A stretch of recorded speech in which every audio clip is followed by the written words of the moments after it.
ಹೊನ್ನೂರು ಬಡ ವ್ಯಾಪಾರಿಗಳ ಬದುಕಿಗೆ ರಕ್ಷಣೆ ಪರ್ಯಾಯ ಜಾಗ ಕಲ್ಪಿಸುವಂತೆ ಇಒ ಮತ್ತು ಪಿಡಿಒಗೆ 107 ಹೊನ್ನೂರಿನ ಸಾರ್ವಜನಿಕರ ಸಹಿಯುಳ್ಳ ಮಹತ್ವದ ಮನವಿಗೆ ಸಲ್ಲಿಕೆ. ಹೌದು, ಸ್ಥಳೀಯ ಕಲಾದಗಿ ಕಾಗವಾಡ ರಾಜ್ಯ ಹೆದ್ದಾರಿ 53ರ ರಸ್ತೆ ಮಾರ್ಜಿನ್ ವ್ಯಾಪ್ತಿಯಲ್ಲಿ ಇತ್ತೀಚೆಗೆ ಕೈಗೊಳ್ಳಲಾಗಿರುವಂತಹ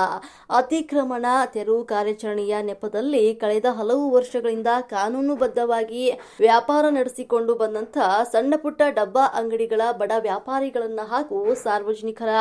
ಮನೆಗಳ ಮುಂಭಾಗವನ್ನ ಏಕಾಏಕಿಯಾಗಿ ತೆರವುಗೊಳಿಸಬಾರದು ಅಂತ ಆಗ್ರಹಿಸಿ ಜಮಖಂಡಿ ತಾಲೂಕು ಪಂಚಾಯಿತಿ ಇಒ ಹಾಗೂ ಹೊನ್ನೂರು ಗ್ರಾಮ ಪಂಚಾಯಿತಿಯ ಪಿಡಿಒ ಅವರಿಗೆ 107ಕ್ಕೂ ಹೆಚ್ಚು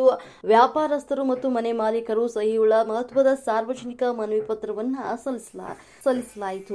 ಕರ್ನಾಟಕ ಪಂಚಾಯಿತಿ ರಾಜ್ಯ ಕಾಯ್ದೆ 1993ರ ಕಲಂ 209 ಮತ್ತು 210ರ ಪ್ರಕಾರ ರಸ್ತೆ ಬದಿಯ ಬಡ ವ್ಯಾಪಾರಿಗಳನ್ನ ತೊಂದರೆಯಾಗದಂತೆ ಅವರಿಗೆ ಗ್ರಾಮ ಪಂಚಾಯಿತಿ ವ್ಯಾಪ್ತಿಯಲ್ಲಿ ಪರ್ಯಾಯ ಸೂಕ್ತ ಜಾಗವನ್ನು ಗುರುತಿಸಿ ಕಲ್ಪಿಸಿಕೊಡುವಂತೆ ಮತ್ತು ಆಡಳಿತಾತ್ಮಕ ಜವಾಬ್ದಾರಿ ಪಂಚಾಯಿತಿ ವ್ಯವಸ್ಥೆ ಮೇಲಿದೆ. ರಸ್ತೆ ಅಗಲೀಕರಣದ ಯಾವುದೇ ಒಂದು ತುರ್ತು ಯೋಜನೆ ಸದ್ಯಕ್ಕಿಲ್ಲ ಇರುವುದರಿಂದಾಗಿ ಕೇವಲ ನಿಯಮ ಬಾಹಿರವಾಗಿ ನಿರ್ಮಾಣ ಹಂತದಲ್ಲಿದ್ದಂತಹ 16 ವಾಣಿಜ್ಯ ಮಳಿಗೆಗಳ ವಿವಾದಕ್ಕೋಸ್ಕರ ಸಂಪೂರ್ಣ ಗ್ರಾಮದ ಒಂದು ಬಡ ವ್ಯಾಪಾರಸ್ಥರನ್ನ ಒಕ್ಕಲೆಬ್ಬಿಸುವುದು ನ್ಯಾಯವಲ್ಲ. ಅದರಿಂದಾಗಿ ಬಡ ಕುಟುಂಬಗಳ ಜೀವನೋಪಾಯದ ರಕ್ಷಣೆಗಾಗಿ ಮೊದಲು ಒಂದು ಪರ್ಯಾಯ ಜಾಗವನ್ನು ಕಲ್ಪಿಸಿ ಒಂದು ತಾರತಮ್ಯವಿಲ್ಲದೆ ನಿಖರ ಅಳತೆ ನಡೆಸಿ ಸೂಕ್ತ ಕ್ರಮ ಕೈಗೊಳ್ಳಬೇಕು ಅಂತ ಜೈ ಹೊನ್ನೂರು ಪ್ರತಿಕ್ರಿಯೆಯ ಒಂದು ಸಂಪಾದಕರಾದಂಥ ಗಿರಿಮಲ್ಲಪ್ಪ